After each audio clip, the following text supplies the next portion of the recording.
The first time Maya Brooks swore she hated Noah Carter, she did it with a shaking voice and a smile that didn't reach her eyes. It was in a glass conference room in Toronto, the kind with polished floors that made you feel like you were standing on a frozen pond. The kind where people said, circling back, and moving forward, while someone else's life quietly collapsed. Stay with me for the next 43 minutes because what happened to Maya will leave you breathless. Before we dive deep into this incredible journey, make sure you hit that subscribe button and turn on the notifications so you never miss stories like this. Maya had been 26, newly promoted, proud and exhausted, running on coffee and momentum. She'd stayed late for weeks to pull together a proposal that could have saved her team's contract and, if she was being honest, proved she deserved her seat at that table. Then Noah had walked in. Not late. Not rushed. Come. Meet. Unbothered. He'd been the risk and compliance lead, brought in from head office to review process integrity. Translation: the guy who found flaws and called them concerns, while everyone else called them hopes. He'd sat across from her, flipped through her binder and asked gentle, lethal questions. What's your source for these numbers?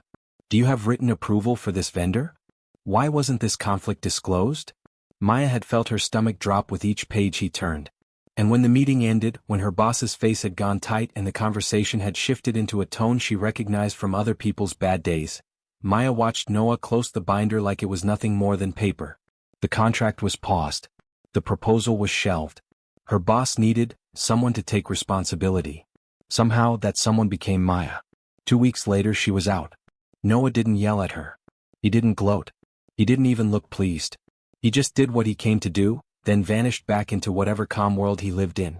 Maya had held it together until she got home, then slid down her apartment door and cried so hard her ribs hurt. When her best friend asked who she blamed, Maya heard herself say his name with a bitterness that surprised her. Noah Carter. And then, quieter, as if saying it made it truer, I swear I hate him.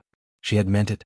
Now, nearly 3 years later, Maya stood on a narrow mountain highway under a sky the color of tin, staring at her dead car like it had personally betrayed her. The air smelled like snow and pine and trouble. Her hazard lights blinked on and off in the thickening dusk, reflecting weakly off the bank of snow piled along the shoulder. Her phone had one bar, barely enough to send a text if she held it up and begged the universe. She tried again anyway. No service. Of course. Because this was how her life worked lately. Every time she took a step toward fresh start, something snapped underneath it. Maya pulled her coat tighter, breath fogging, and glanced up the road where the sign had warned, Pass may close without notice. She'd laughed at that sign earlier, like a person who believed she was still lucky. Her little town, Pine Hollow, was only 40 minutes away. Her mom was waiting. Her aunt had called twice this morning, voice tight with worry. Asterisk, your mom's acting brave but she's tired, Maya. She needs you home. Asterisk. So Maya had rented a car and driven out of the city, telling herself she could handle a simple trip. A straightforward thing. A normal responsibility. Now the engine wouldn't turn over.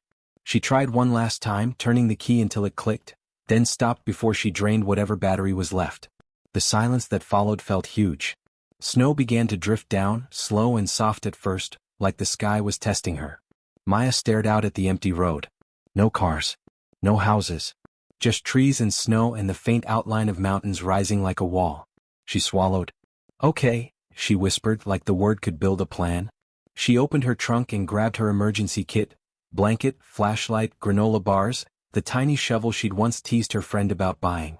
She climbed back into the car, turned off the hazard lights to conserve power, and wrapped the blanket around her shoulders. The cold seeped in anyway. Maya stared at the steering wheel, feeling her heart begin to do that fast, panicky thing it did when she couldn't see an exit. Not now, she pleaded silently. Please, not now. She reached for the glove box, looking for the rental papers, hoping there was some roadside number she could call on one bar of service. Her fingers hit something smooth. A brochure. Her mom loved that festival. Loved the lights, the cocoa stands, the little craft booths. Loved the way the whole town pretended winter was something to celebrate instead of survive. Maya's throat tightened. She hadn't been home for the festival in 5 years.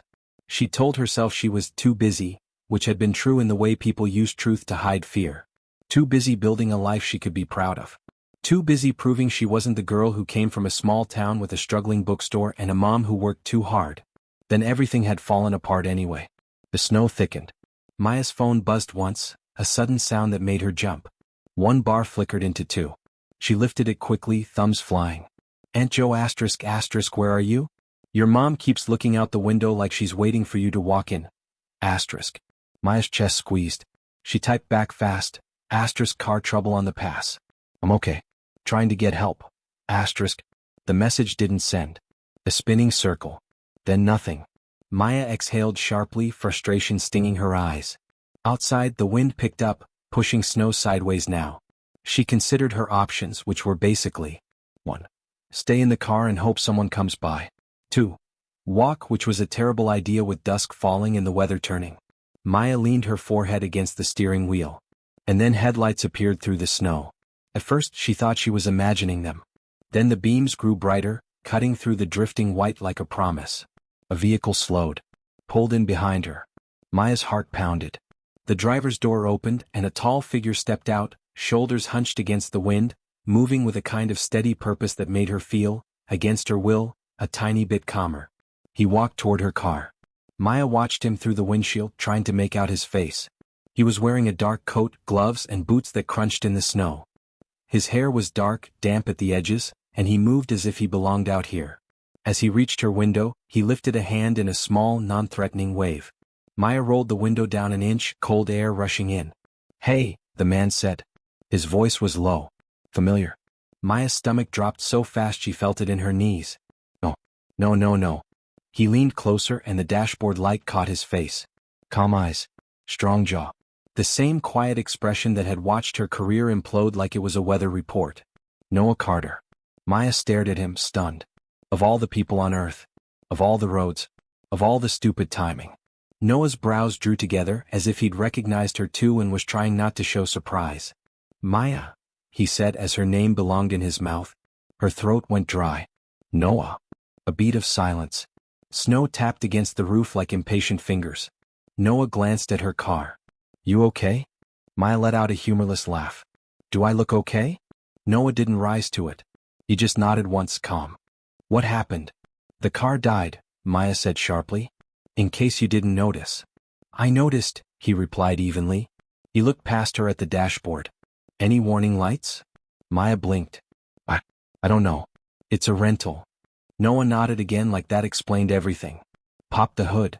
Maya's irritation flared because it was easier than panic. Are you a mechanic now too? Compliance wasn't enough. Noah's gaze flicked to her face, steady, not offended, just present. I can take a look, he said simply. If you don't want help, I'll call a tow. But I've got service. Maya hated him a little for that. For having service. For being calm. For showing up on the worst day possible and somehow being the only lifeline. She swallowed, then reached for the hood latch. Fine, she said. Be my guest. Noah nodded once and stepped back as Maya climbed out, the wind hitting her like a slap. She walked around to the front, fingers stiff, and pulled the hood release. Noah lifted the hood, bracing it, and leaned in. Maya stood a few feet away, arms folded tight, watching his gloved hands move methodically. He didn't rush. Didn't mutter. Just checked, adjusted, listened. The snow dusted his shoulders. Maya felt an odd twist in her chest. Something like anger, something like something else. She told herself it was only anger. Noah straightened and looked at her. Battery connections loose. Maya blinked. That's it. Looks like. He reached into his pocket, pulled out a small tool, of course he had a tool, and tightened something with a few efficient motions. He leaned back in, tried the cables again, then nodded. Try it now. Maya hesitated, then climbed back into the driver's seat, hands shaking as she turned the key. The engine sputtered. Caught. Then died again. Maya's shoulders slumped. Great. Noah didn't sigh. Didn't say, I told you so. He just leaned in again, listened. It's not holding charge, he said. We can jump it. With what? Maya snapped. Your magic billionaire car? Noah's mouth twitched faintly, like he almost smiled but didn't let himself. My truck. Yes. Maya froze. Your truck. Noah glanced at her. You didn't know I drive a truck? Maya's laugh came out brittle. Noah, I don't know anything about you. That's kind of the point. Noah held her gaze a second longer than necessary, then looked away toward his vehicle. I'll pull it closer, he said. Maya watched him walk back through the snow, open his door, and maneuver the truck around until it lined up in front of her car. He moved like he'd done this 100 times. Because men like Noah always looked like they had. He grabbed jumper cables from his back seat and walked back. "Pop the hood again," he said. Maya did, her fingers clumsy from cold and nerves. Noah hooked the cables up, his hands steady, his face calm. "Start my truck," he called, and when the engine rumbled, he looked at her. "Now try yours." Maya turned the key. The engine caught, stronger this time. She exhaled a breath she didn't realize she'd been holding. Noah watched the dashboard for a moment. "Let it run." Maya nodded.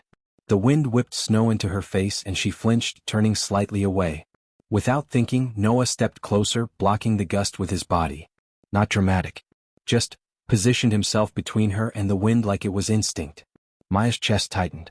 She hated that she noticed. Noah looked at the sky, then the road ahead. His jaw tightened a fraction. "This storm's getting worse," he said. Maya stared at him. "So what? I drive the rest of the way and pray?" Noah shook his head once. "Pass will close soon.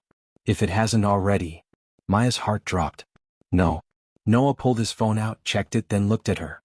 "Road closure alert. 10 miles ahead." Maya stared at him, panic rising again. "I have to get to Pine Hollow. My mom." Noah held up a hand, calm. "I know." Maya blinked. "You know?"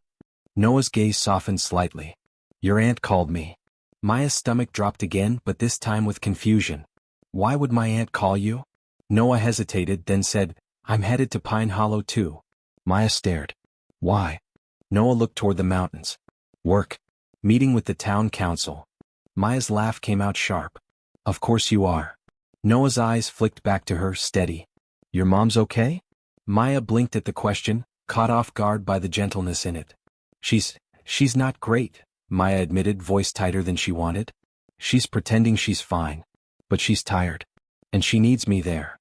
Noah nodded slowly. "Okay." Maya's frustration flared again. "Why do you keep saying okay like it fixes anything?" Noah didn't flinch. "It doesn't fix it. It just means I'm listening." Maya swallowed, heart pounding. She didn't know what to do with that. The engine in her rental car began to sputter again, the lights dimming.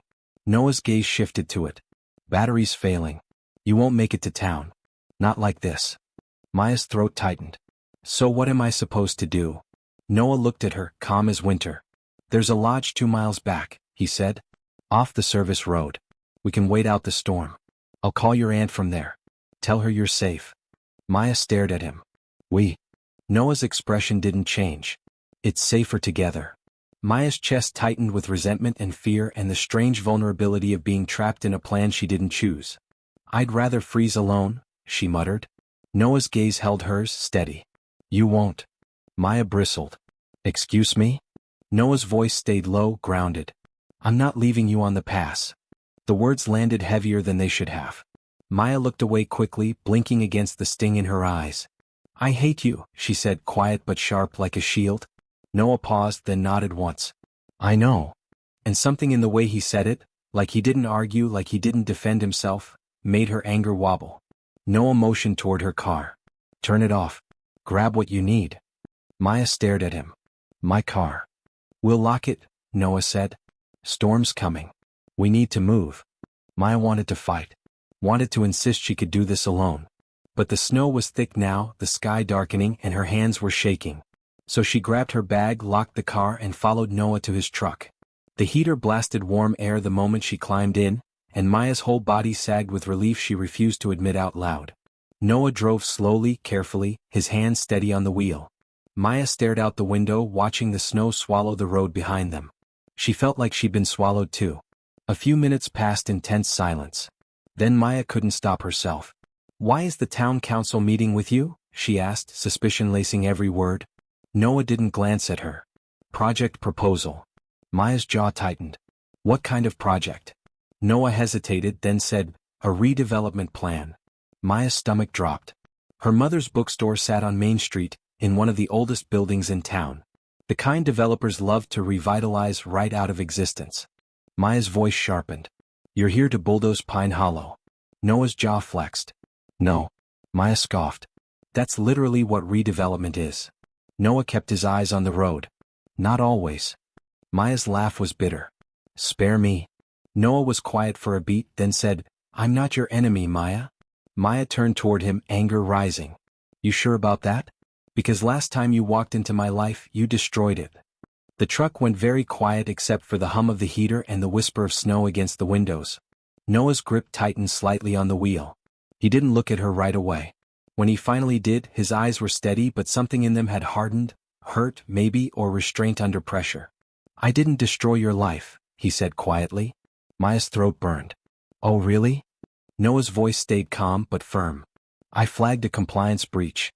Your boss used you as a shield. Maya stared. That's not what happened. Noah shook his head once. It is. Maya's chest tightened. You don't get to rewrite my memory. Noah looked back at the road. I'm not rewriting it. I'm telling you what I know. Maya's hands clenched in her lap. And what do you know? You weren't the one packing up your desk while people avoided eye contact. Noah's jaw tightened. His voice dropped. I know I tried to stop it. Maya froze. What? Noah didn't look at her. I told them not to fire you. I told them you weren't responsible for leadership decisions. Maya stared at him like he'd spoken another language. You, her voice cracked. You never said that. Noah's throat moved, like he swallowed something. You didn't ask. Maya's laugh came out shaky and disbelieving. You're kidding. Noah glanced at her briefly. I'm not. Maya stared out the window again, mind spinning. She'd built her hate like a wall because walls were easier than grief. Easier than admitting she'd been disposable to people she trusted. Easier than admitting she didn't know who to blame. Now Noah was saying he tried to help her. And the worst part was his face looked like the truth. Maya's throat tightened. She hated that too. They reached the lodge just as the wind began to howl. It sat tucked into a pocket of trees, an old timber building with warm yellow lights in the windows and a sign half covered in snow that read, Ridgehaven Lodge. Noah pulled into the lot, tires crunching. Maya stared at the building. This place is real? Noah shut off the engine. It's real. They climbed out, the wind biting hard now. Noah took Maya's bag without asking, as if it had already decided he would carry something for her. Maya should have protested. She didn't. They hurried inside. Warmth hit Maya's face like a wave. The air smelled like wood smoke and cinnamon. A fireplace crackled in the corner of the lobby, its light soft against the storm outside. Behind the desk stood an older woman with silver hair and a braid and eyes that looked like they'd seen every kind of traveler. Well, look at that, she said, smiling as if she'd been expecting them. Storm finally decided to act up. Noah nodded politely. Evening, Ruth. Maya blinked. Ruth's gaze flicked to Maya, curiosity bright. And who's this? Noah hesitated half a second, then said, My wife. Maya's head snapped toward him. What? Noah didn't blink. He leaned slightly closer, voice low enough only she could hear. People ask fewer questions, he murmured. And we'll get a room faster. Maya stared at him, stunned by the audacity. Ruth's smile widened. Well, aren't you two a sight? Lucky you made it before the pass closed. Maya forced her face into something neutral, though her cheeks burned. Ruth clicked her tongue. We've got one room left. Power steady, generators ready. 2 beds. Maya exhaled. Perfect. Noah nodded. We'll take it. Ruth handed Noah a key and leaned in a little, eyes sparkling with harmless gossip. You sure you're okay with 2 beds? She asked, loud enough for Maya to hear. Maya nearly choked. Noah's expression didn't change. Yes. Ruth hummed, clearly entertained, then said to Maya, Honey, there's soup in the dining room. Eat something warm. Storm might keep us all here tonight. Maya managed a polite nod. Thank you. Noah took the key and guided Maya down the hall. As soon as they were out of earshot, Maya hissed, Your wife. Noah glanced at her, calm. It was faster. Maya's eyes narrowed. You could have said friend. Then they ask why we're sharing a room, Noah replied simply. Maya threw her hands up. We're not sharing a room. Noah stopped outside their door and looked at her, steady. There's 1 room left. 2 beds. Locked pass. Storm. Maya's chest tightened. He wasn't wrong. He was just infuriatingly practical. Noah opened the door. The room was cozy, wood paneling, 2 twin beds with thick quilts, a small table by the window and a space heater humming. Maya stood in the doorway like she was deciding whether to run back into the snow. Noah set her bag down gently by the closet bed. I'll call your aunt, he said. Maya blinked. You have service here? Noah nodded. Generator tower. Maya swallowed. Fine. Noah stepped into the hall to make the call, leaving Maya alone in the room with the hum of heat and the weight of the day pressing into her shoulders. She sat on the edge of the bed and stared at her hands, which were still shaking a little. She hated being stranded. Not because of the inconvenience, because it forced her to stop moving. And when she stopped moving, her thoughts caught up. The job. The shame. The way her mom had tried not to sound disappointed when Maya said she was between things. The way Maya had promised she'd come home more, then didn't. Her eyes stung. She blinked hard, refusing tears. A few minutes later, Noah returned, phone in hand. "She knows you're safe," he said quietly. "Your mom too." Maya's chest loosened a fraction. "Thank you." Noah nodded once, then looked around the room like he was assessing the situation the way he always did, calm, measured. "There's soup," he said. "You should eat." "I'm not hungry," Maya lied. Noah's gaze flicked to her face, then away. He didn't call her out. He just said, "Okay," like he'd let her pretend for a moment. Then he added, "But I'm going to eat. You can sit with me or not." Maya stared at him. It wasn't a demand. It was an invitation with an open door. Maya's stomach tightened, stubbornness fighting softness. Softness won because she was tired. "Fine," she muttered. "But I'm not making small talk." Noah's mouth twitched faintly. "Okay." In the dining room, a handful of travelers sat scattered at tables, storm-trapped strangers with tired faces. Ruth moved between them with the calm efficiency of someone who'd spent her life keeping people warm. She waved Maya and Noah toward a corner table near the fireplace. "Sit," she ordered kindly. "You look like you're about to fall over." Maya sat, heat from the fire soaking into her cold skin. Noah sat across from her, quiet. Ruth brought bowls of soup and thick slices of bread, then winked at Maya. "Your husband here always eats like he hasn't had a decent meal in a week." Maya's cheeks heated again. "He's not." Noah's calm voice cut in smoothly. "Thanks, Ruth." Ruth patted his shoulder and walked away, humming. Maya stared at him, incredulous. "You just let her call you my husband." Noah dipped his spoon into the soup. "It's harmless." Maya's jaw tightened. "It's weird." Noah looked up briefly. "I know." Maya's frustration flared. "Then why do it?" Noah's gaze held hers a beat longer than necessary. "Because you looked like you needed someone on your side in there." Maya froze. Heat rose behind her eyes, sudden and unwelcome. She looked down at her soup quickly, pretending she hadn't heard that. They ate in quiet. Outside, the wind rattled the windows. Inside, the fire crackled, and the lodge hummed with soft conversation. Maya tried not to notice how Noah ate, slow, steady. Tried not to notice the way he tore bread and pushed half of it toward her without speaking, like he knew she'd eat more if it was already there. She tried to hate him. But hatred was harder when someone kept doing small, kind things. After dinner, they returned to their room. Maya stood by her bed, arms crossed. "Ground rules." Noah set his phone on the table. "Okay." Maya took a breath. "You sleep in your bed. I sleep in mine. No fake husband stuff. No weirdness." Noah nodded once. "Agreed." Maya's throat tightened. "And, don't talk to me like you know me." Noah's brows drew together slightly. "Okay." Maya blinked. "You're just going to agree?" Noah's voice stayed calm. "What do you want me to do? Argue?" Maya opened her mouth, then closed it. She didn't know. Noah shrugged off his coat, hung it neatly, then sat on his bed to take off his boots. Maya watched him, her chest tight with confusion. "Why are you really going to Pine Hollow?" she asked suddenly. "Don't give me vague answers." Noah paused, boots in hand. He looked up at her. "The town council invited my firm," he said. "They asked for a proposal to restore the old mill building." Maya frowned. The old mill building was a broken husk at the edge of Main Street, boarded up for years. "That's not my mom's bookstore," she said cautiously. "No," Noah replied. "It's not." Maya's suspicion didn't vanish, but it shifted. "What's in it for you?" she asked. Noah's gaze dropped for a moment. "Work." Maya scoffed. "You don't sound excited." Noah looked back up, quiet. "I'm not." Maya's brows pulled together. "Then why go?" Noah hesitated. Then he said simply, "Because I said I would." It was such a Noah answer. Duty. Responsibility. Show up. Maya's chest tightened in a way she didn't understand.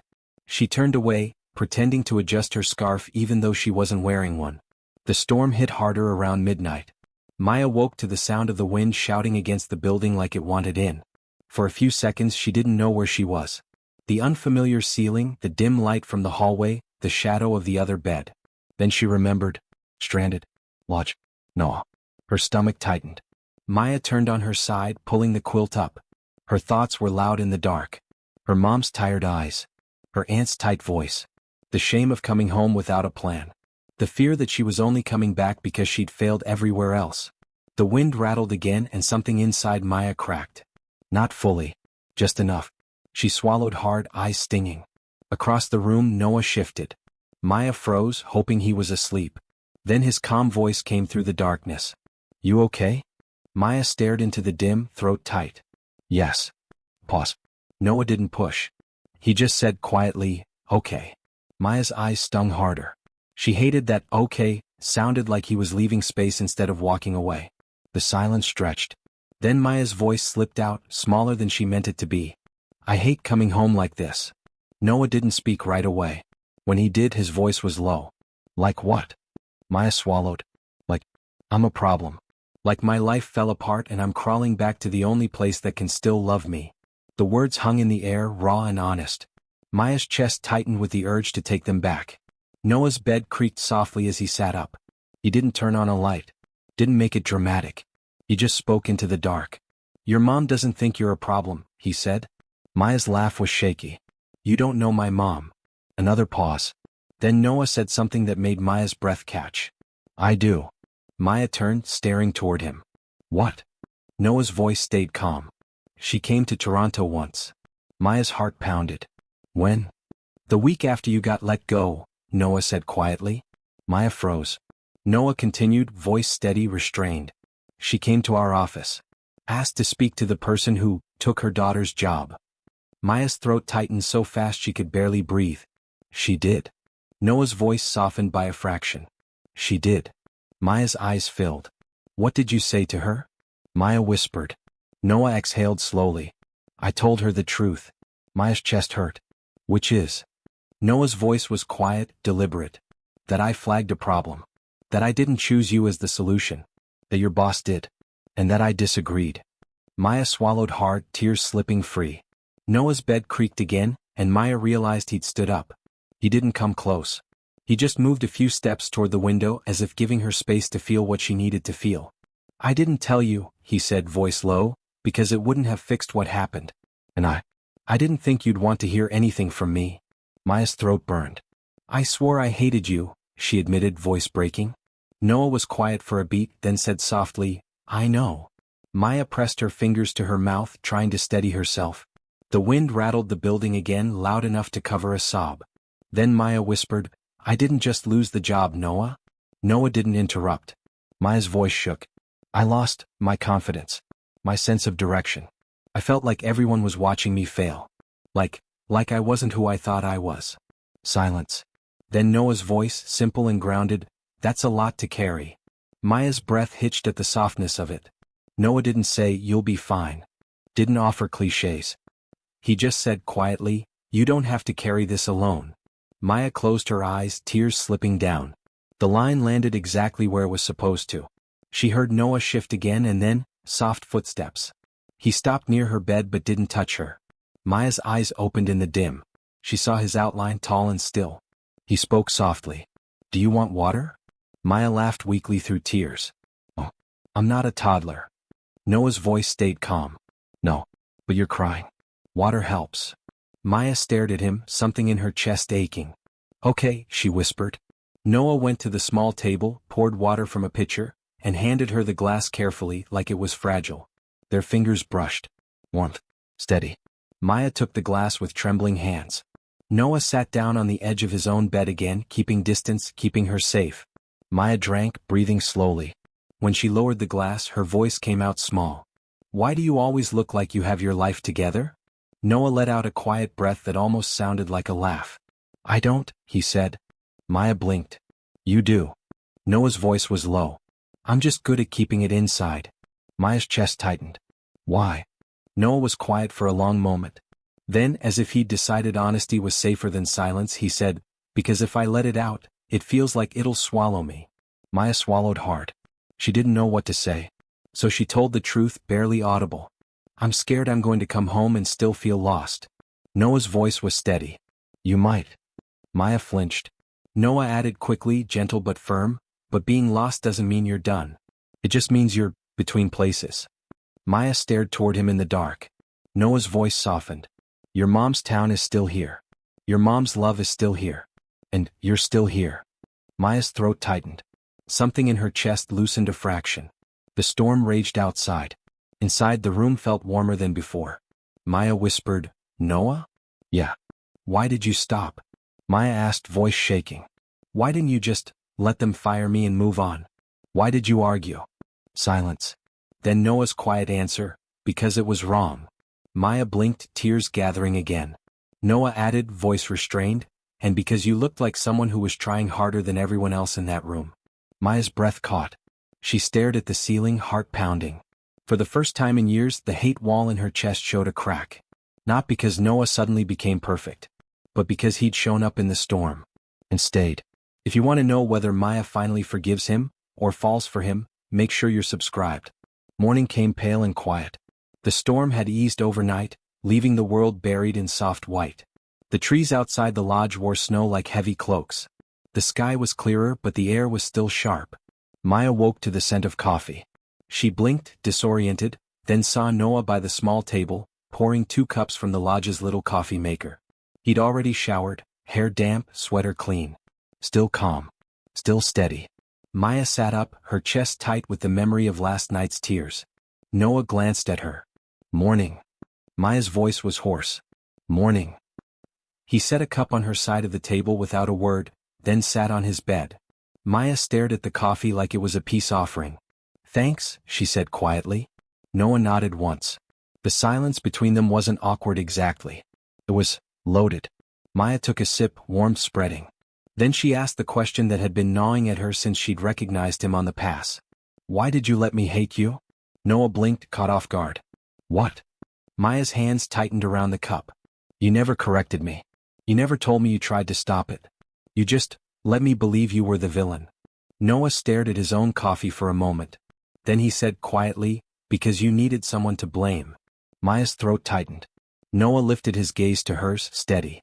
And because it was easier for you to hate me than to accept what your boss did. Maya swallowed.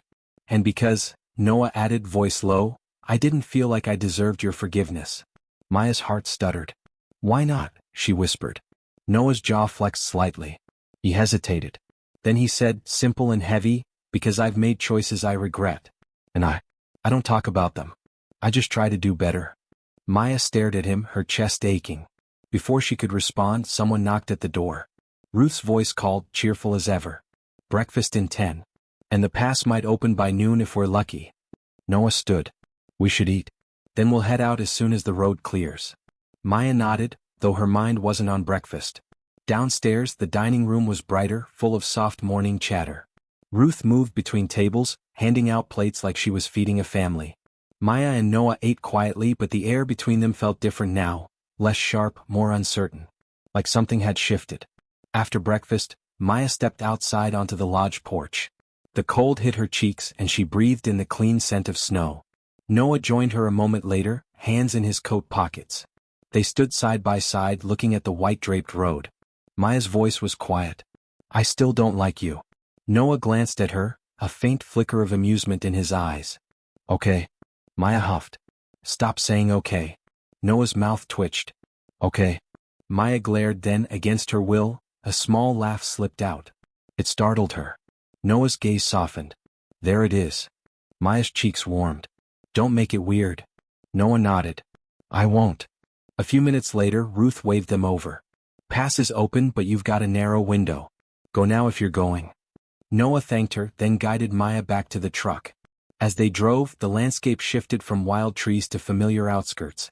The mountains loosened their grip, and Pine Hollow appeared like a small, brave thing tucked under snow. Maya's chest tightened at the sight of Main Street, the twinkle lights strung across it for the festival. She hadn't realized how much she missed it until it was right there. Noah drove her straight to her mom's house. Maya's hands trembled as she reached for the door handle. Noah's voice was quiet. Want me to come in? Maya blinked. No. Noah nodded. Okay. Maya paused, then added, softer. But, thank you. Noah's gaze held hers. Anytime. Maya got out, trudged up the walkway and opened the front door. Warmth and the smell of cinnamon hit her like a hug. Her mom appeared in the hallway, wearing an oversized sweater and that brave smile Maya had known her whole life. Maya, her mom breathed, and then she crossed the space and pulled her into a tight hug. Maya's throat closed. "I'm sorry," Maya whispered into her mom's shoulder. "I'm sorry I took so long." Her mom held her harder. "You're here now. That's what matters." Maya's eyes stung. Behind her, through the open door, she saw Noah still in the truck, waiting, not watching like a threat, just staying until he knew she was safe. Maya's mom leaned back, wiping Maya's cheeks with her thumb. "Who drove you?" Maya hesitated. "Noah Carter." Her mom blinked. "Noah? Oh, I'll be." Maya frowned. "You know him?" Her mom's expression softened into something complicated. "He came to see me once. After Toronto." Maya's chest tightened. Her mom continued quietly. "He looked guilty. Like he was carrying something heavy." Maya swallowed. "Did you hate him?" Her mom studied her face. "I didn't have the energy. I just wanted my daughter okay." Maya's breath hitched. "Come," her mom said gently. "Sit. Tell me everything." Maya spent the next hour doing what she hadn't done in a long time, letting someone hold her without fixing herself first. Later, when her mom went to lie down, Maya stepped outside again. Noah's truck was still there. He was leaning against it, phone in hand, talking quietly, probably about his meeting.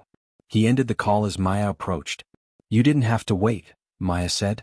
Noah shrugged slightly. "I wanted to make sure you got inside." Maya's throat tightened. She glanced toward Main Street. "Your meeting is today?" Noah nodded. "In an hour." Maya swallowed. "About the mill building?" "Yes." Maya hesitated, then said, "My mom's bookstore is on Main. If your project hurts that area." Noah cut in gently. "It won't." Maya blinked.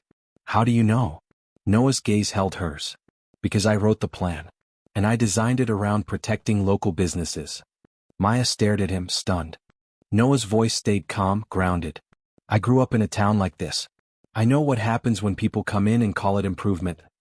Maya's chest tightened. "You grew up like this?" she asked. Noah nodded once. "Yeah." Maya searched his face. "So why do you act like you're made of stone?" Noah's mouth twitched faintly. "Practice." Maya swallowed. The air between them was cold and bright, the snow reflecting sunlight like the world was trying to be hopeful. Maya's voice came out quiet. "I don't know what I'm doing with my life, Noah." Noah's gaze softened. "You don't have to know today." Maya let out a shaky breath. "I feel like a failure." Noah's jaw tightened slightly, but his voice stayed gentle. "You're not." Maya blinked at him. Noah continued simply. "You got knocked down. That's not failure. It's life." Maya's eyes stung. She looked away quickly, embarrassed. Noah didn't push.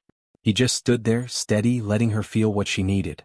Maya's voice was barely a whisper. "What if I forgive you and you disappoint me too?" Noah's gaze held hers, quiet and honest. "I might. I'm human." Maya's chest tightened. Noah added, softer, "But I won't disappear." Maya's breath hitched. The words landed like a promise without pressure. She swallowed hard. Then, because she was tired of running, Maya asked, "Can I come to the meeting?" Noah blinked, surprised. "Why?" Maya's voice steadied. "Because it's my town too. And because I want to see who you are when you're not stranded in a storm." Noah's mouth twitched faintly, almost a smile. "Okay," he said. "Come." At Town Hall, the room was full of familiar faces, people Maya had known since childhood, now older, bundled in winter coats, eyes sharp with suspicion and hope. Noah stood at the front with a simple slide deck, speaking in a calm voice that didn't try to impress. He talked about preserving the mill's history, creating a community space, renting vendor stalls to locals first, and setting aside funds for small business grants. Maya watched, stunned. This wasn't the Noah Carter she'd built in her mind. This was a man trying, quietly, to do something right. When someone challenged him sharply, Noah didn't get defensive. He listened. He adjusted. He promised transparency. At one point, he glanced toward the back of the room where Maya sat. Their eyes met. Something in his gaze asked a quiet question. "Do you see me now?" Maya's chest tightened. She didn't have an answer yet. But she felt the hate loosening, thread by thread. After the meeting, the town council approved a vote to move forward with local oversight. People filed out, talking, some pleased, some cautious. Maya stepped outside into crisp air. Noah followed. They stood on the town hall steps, the festival lights blinking down Main Street like a soft invitation. Maya's voice was quiet. You did well in there. Noah nodded once. Thanks. Maya hesitated, then said, I've been carrying that hate like it was the only thing keeping me standing.